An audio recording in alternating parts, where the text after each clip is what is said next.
Ladies and gentlemen, wouldn't it be nice if you could successfully predict the future? Wouldn't it be nice if you could foresee all 14,600,000 possibilities, tie them back to today, and make the right decision? But when you cheat at chess, that is exactly what happens. You see, when you cheat at chess, you play God. And that means that you know all the best moves that are coming in the future and what is best in the present. And so, in today's video, I will be showing a game where I unknowingly defeated a cheater. See, the other day, I was just sitting around doing what any human does on their couch in 2023. I was playing chess. And I had no idea I was paired against a cheater. I booted up a 3-minute game. I tried my best. It was a hard fight. And all of a sudden, I won. How did I beat a cheater? That's what you're going to see in today's video. Normally, when I make videos, folks, I like to show you the eval bar. This thing. Not today.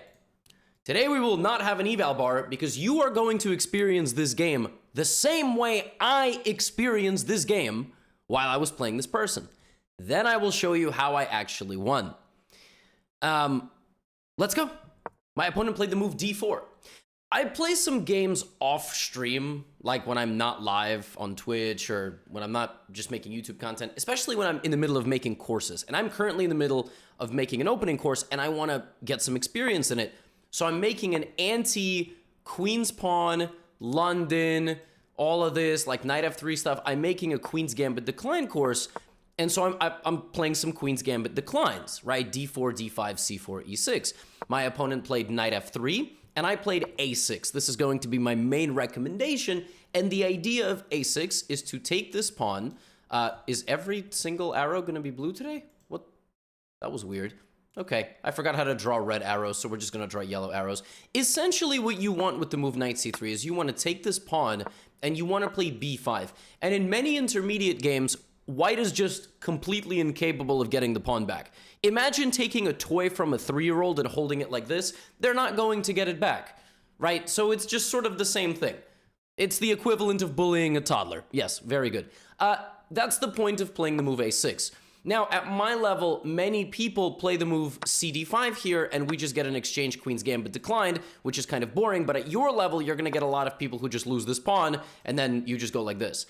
My opponent played G3, so I was like, okay, so my opponent's playing a Catalan-style type of game, but the Catalan doesn't make as much sense as it would against just the typical development because I'm going to take the pawn, and I can just hang on to my pawn very quickly. Admittedly, just like many of you, I didn't remember my opening lines. A lot of you get a course, watch a video, play an opening, don't know your lines, get a terrible position, but you win. And then you don't study the opening because you won. Nobody studies games they win. You have to study games you win too. Not to boost your ego, but now there's a couple of lines for black. I can play Knight C6 and then get out of this pin and play B5. But I just decided I'm going to play B5 right away. You just can't have my pawn back. And if White just plays slowly here, Black just plays Bishop B7. And I'm really just telling you, like, White is never getting one of these pawns back. White is going to have to spend the game compensating, all right? Has a terrible personality, but drives a really flashy car. You know, one of those things. Instead of that, my opponent played the move Knight E5.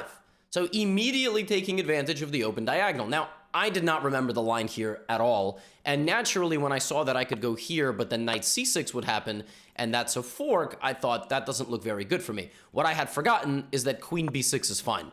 And even though this happens, you can just play Rook B8. So you're okay.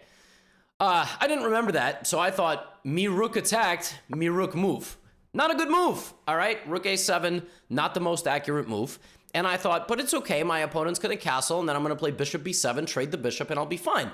But then my opponent played a really annoying move, which is the move A4. Now, again, I don't suspect any cheating. I just suspect my opponent caught me in the opening, so I got to do my best here, right? And I'm in a little bit of trouble here. Now, I know that sometimes you can play F6, but I was like, I don't know about playing F6 in this position, so I decided I'm going to go Bishop B7 because this is my opponent's prized possession, right?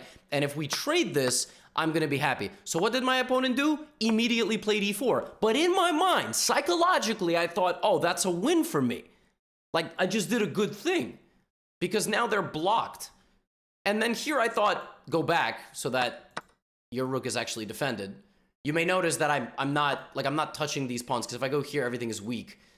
So I thought, okay, well, I'm just gonna play bishop b4 check, and then I'm gonna play knight f6 and castle, and I'm gonna be great. I mean, I'm gonna maybe give my pawn back, but at least I'll be equal. I thought, yeah, I was in good spirits. I thought life is good. I had no idea I was playing a cheater, right? I'm playing like a 2700. I'm 2700 blitz online, not elo actual. And I thought, my opponent might go here and then we'll trade. So my opponent played knight c3, which I thought was reasonable. I played the move knight f6. And I thought, well, now they've got to defend this pawn because I'm threatening to take and to take. Why would my opponent... Right? And so I thought maybe they would go bishop g5. And I was going to do this, and they were going to do this, and I was going to take with my pawn or my queen, but I actually really like that. And I thought, this is really nice for me because I'm winning another pawn. I can play c5. So once I played knight f6, I thought, oh, yeah, that's it. I mean, it's just a matter of time until my opponent's position disintegrates. But when you are playing someone who is cheating, when you're like 700, they just buzzsaw you. At my level, when you play a cheater, they play moves that have very subtle details. And those details only become obvious to you once the move is on the board. So I thought I had a very clear idea here. I am posing some problems. White cannot really take on b5 because I'm going to take on e4. So what did my opponent do? They just castled. Or rather, Stockfish castled, and then they relayed the move onto the board. And I thought, okay, well, what about this? So here's the thing. That was my idea, right? I was going to do this. This was the idea. But this doesn't work because queen g4 and also bishop a3. And I'm never going to be able to castle. It's like, oh, so my entire idea just doesn't work? None of this works. Huh. Okay, well, that's a problem. I guess I'm going to castle now. And now I thought, okay, they're going to go a takes b5, and then I'm going to do that. Now that my king is safe... I got my king out of the center of the board. Now I can take, and then I'm going to take, and I'm in good shape. Still, I don't think I don't know they're cheating. They're not, like, it just never really crossed my mind. Bishop takes, pawn takes, and I took on e4, and I thought, well, what an idiot. I mean, imagine you're literally playing someone that's cheating, and in your mind, you're actively thinking, they're so bad. Like, it's an amazing psychological phenomenon. Now I thought, okay, my opponent might take, and now I'm attacking this, and, they have to go here. Of course, none of that happened. Like, every move they made surprised me a little bit. They played bishop a3, which I had seen. I didn't think much of this move. And originally what I was going to do in this position is play bishop here, disregarding the attack on my rook, and then I was thinking to play queen d5 check. But this doesn't actually get me anywhere. And after bishop a3, I just thought, all right, what rook e8? I mean, what's the big deal? I mean, bishop a3 is such a dumb move, I thought. Like, literally, I was like, I can't take here because they do this. So what an idiotic, short-sighted decision to attack my rook. Now I can take back on b5. I mean, seriously, what a moron. I mean, this dude is so bad. Like, oh my god, he is garbage. I have never played a worse chess player. This is all the stuff that's going through my mind while I'm on the couch. My opponent takes, and I'm like, what? But now I have this and this. Like, everything is hanging, and I'm still up a pawn. And then here I started getting a little suspicious. Because you can miss a couple of moves in a game against someone your own level, but once you start missing some really ridiculous moves, you go, but no, still, I was like, no, we fighting. I mean, it's all good. So my opponent played queen f3. Queen f3 hangs a fork. I mean, this move did not even cross my mind in the slightest. I mean, I had only been looking at queen e1, which defends and attacks. Queen f3 invites a fork because queen f7. So if I play knight d2 in this position, I'm busted. But I'm like, in my mind, I'm like, well, this is still a short-sighted move because I play knight g5. I attack the queen, I defend which is the best move, and now my opponent went here. And I was like, oh, that's so annoying. If I take this, they have f4, removing my knight from the defense of the f7 pawn. So I thought, all right, I got nothing else besides playing the move g6, right? I gotta make sure the queen doesn't hit my f7 pawn. And then here I started thinking, well, okay, I'm gonna take and I'm gonna move my c pawn and my rook is gonna defend my 7th rank. I'm thinking of all these creative ways to guard my king. Opponent infiltrates a little bit further, and now I have an option here between playing a b5. I didn't like this. I thought it was too dangerous for me. I also saw a ridiculous tactic, which is bishop e7, which is just such a scumbag move. It gives away a bishop, but then white takes my rook. Gross. So I played f6, and now I'm like, all right, well, now the knight's got to go, right? I mean, f6, attacking the knight, and the knight will leave, and I'll take, and then I'll probably just play like c6, and I'm just going to get my rook over here. I mean, I thought this was really smart. I thought I'm fine. So I played f6. I'm like, all right, it's just a matter of time until I win the game. And then I got hit with this bishop. And you know what's crazy? I swear to you, I still was so confident. I didn't think I was playing a cheater. Really, I just thought that this was a stupid move.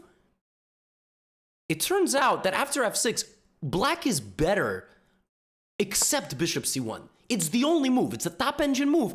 And it disallows me taking the knight because of this. And it's not like I'm getting mated, but it's just that white dominates on the file and the dark squares, and I'm much worse.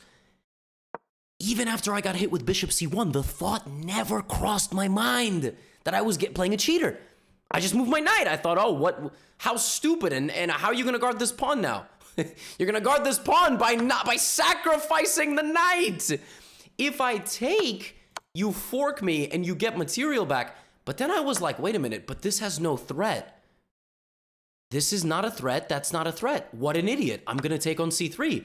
And then I'm going to play knight e2, and I'm threatening b5 still, and I'm threatening d4. I still thought I was winning. I still thought, in my mind, I was winning this game because white is just bluffing and there's nothing there. My opponent played rook e1, and I was like, well, if I play queen d4, I think it's a little too dangerous. I think I'm going to get pinned.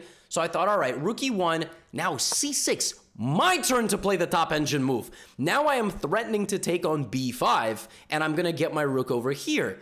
And naturally, after c6, I thought white has to do something, right? White has to maybe take on a6 or just make me make a decision. Well, as it turns out, the best move is to just retreat the knight. Completely ignore the fact that this pawn is just hanging and hit me on e6. And now I thought, okay, but what about this? Knight takes b5. And if you take on e6, I take on d4. I thought, dude, I'm up 2 pawns now. No, I'm in cruise control.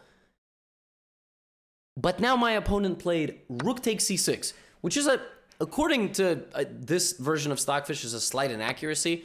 The other Stockfish on a high depth thinks knight e6 is winning. Other Stockfish, meaning I think the one I'm currently using is the weaker one. But it really likes rook e4, rook g4. But cheaters don't always play the top engine move. Sometimes they play the second one because they're trying to avoid getting caught. I didn't know that at the time, though. At the time, I'm like, oh, rook e6, great. I'm going to go here, which is a horrible move. I played knight takes d4. And my opponent took and I took back.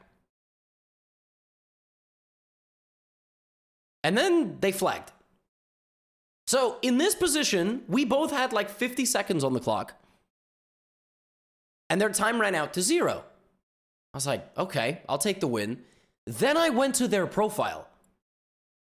I was the second person to ever beat this person. This person had 20 wins, and they had made their account that day. That day they had made their account. I thought, that's weird. That's so weird. And I went through the game, but I went through the game with the engine. And as it turns out, best move, best move, best move, best move, best move, all of their moves, except for 2, were the top line of the engine. All of this. And I fought back. I kept even with someone who was literally using an engine. Knight g5, and then finally I blundered because I'm a human. And I mean, bishop c1 is such a scumbag move. Oh my god. Then sacrificing, and then just calm rook e1, knight f4 out of the position. Like, your pawn is hit twice, and you just move your knight. Like, you don't even... rook e6 was not the top engine move, of course. And at the end, they made 2 slip-ups. and then they just set their clock out. And as it turns out, I had only really made one blunder. I guess they could have played rook f6 and I would have been in serious trouble. But mentally, I thought I was playing for a win the whole time. It never even occurred to me that I had been playing somebody who was cheating. And essentially the way I won this game is I just was slightly worse the whole game. I kept playing the best responses in a slightly worse position, so I was just defending against an engine cheater, and then something went wrong. Maybe they clicked the wrong move, right? Because if they're cheating with their phone and then they come back and they play the wrong move, that's what might have happened. Maybe I don't know, maybe their internet crashed. And they got banned. They didn't get banned that game, but they got banned in a day. Like, they played a few more games and then they got banned. And I was like, what? This dude, for real? And yeah, it turned out that I kept even with a cheater for over 20 moves. And yes, they lost on time, but I won. I got the rating, and I was just the second ever person to beat this account. And now that account no longer exists. So what a wild turn of events this was.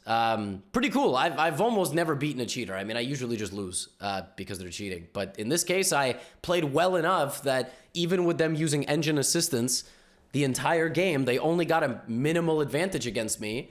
And then they messed up when they could have had a big advantage. And then they lost on time. So yeah, I'm going to go around today saying that I basically cheated the chess gods. There you go. Hope you enjoyed this video. Let me know if you want more cheater content. Hope you're having a nice day, evening, afternoon.